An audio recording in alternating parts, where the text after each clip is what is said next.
విష్ణువుకు ఎంతో ప్రీతికరమైన తులసి వినాయకుని పూజ నిషిద్ధం. ఎందుకంటే తులసి అనగానే విష్ణువే గుర్తుకు వస్తాడు.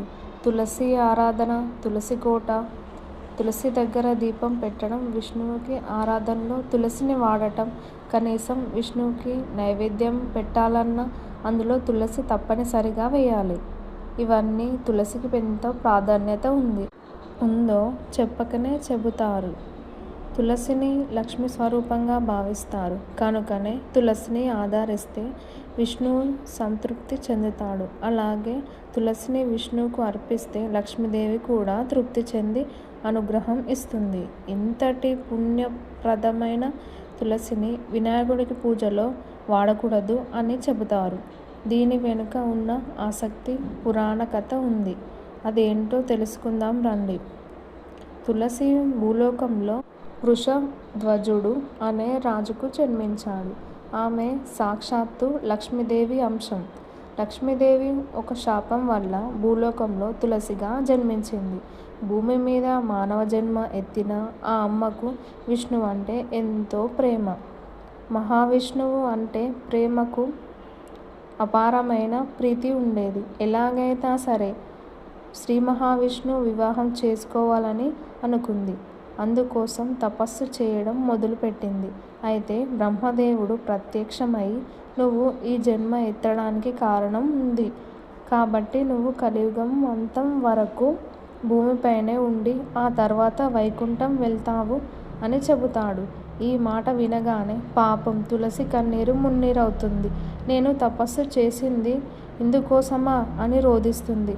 అప్పుడు బ్రహ్మదేవుడు తులసితో, బాధపడకు, నువ్వు ఈ జన్మలో కూడా విష్ణువు అంశం కలిగిన వ్యక్తినే పెళ్లాడతావు అని వరం ఇచ్చాడు. దీంతో తులసి సంతోషించింది.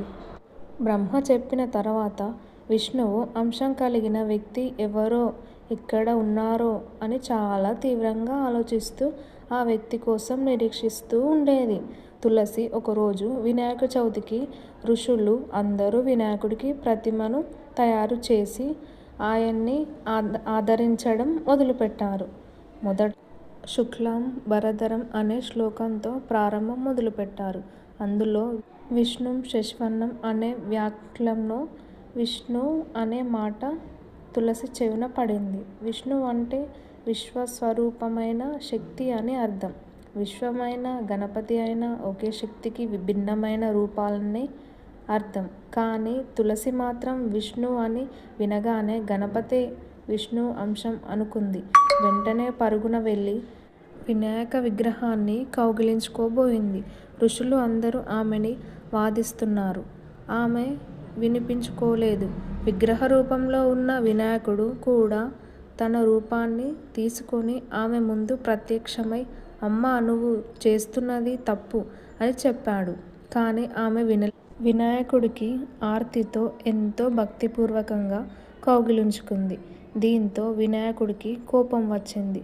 కానీ ఋషులు మాత్రం ఆమెకు విష్ణువు మీద ప్రీతి ఎక్కువ ఉండటం వల్ల అలా చేసింది, ఆమెను క్షమించండి అని వినాయకుడికి నచ్చజెప్పాలని చూశారు. కానీ ఆమె మాత్రం ఎవ్వరి మాట పట్టించుకునే స్థితిలో లేదు. మీరే నా పతి అని చెప్పి వినాయకుడిని మెడలో హారం వేసింది.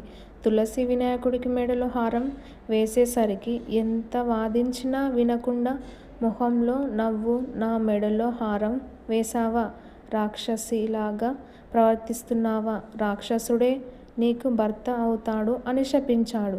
వెంటనే ఆమె స్పృహలోకి వచ్చి జరిగిన పొరపాటు తెలుసుకొని ఏడ్చింది.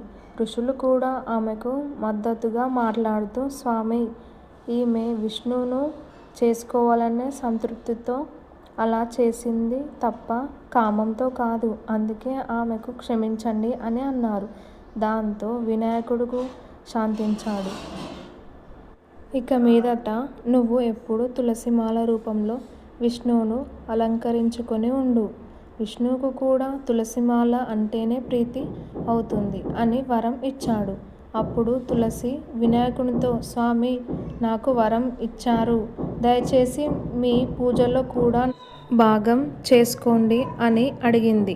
అప్పుడు వినాయకుడు వినాయక చవితి పూజలో మాత్రం తులసిని వాడవచ్చు, మిగిలిన రోజుల్లో తులసిని నా పూజలో వాడటం దోషం అని అన్నారు. అందుకే వినాయక చవితిలో కూడా కొందరు తులసిని వాడరు.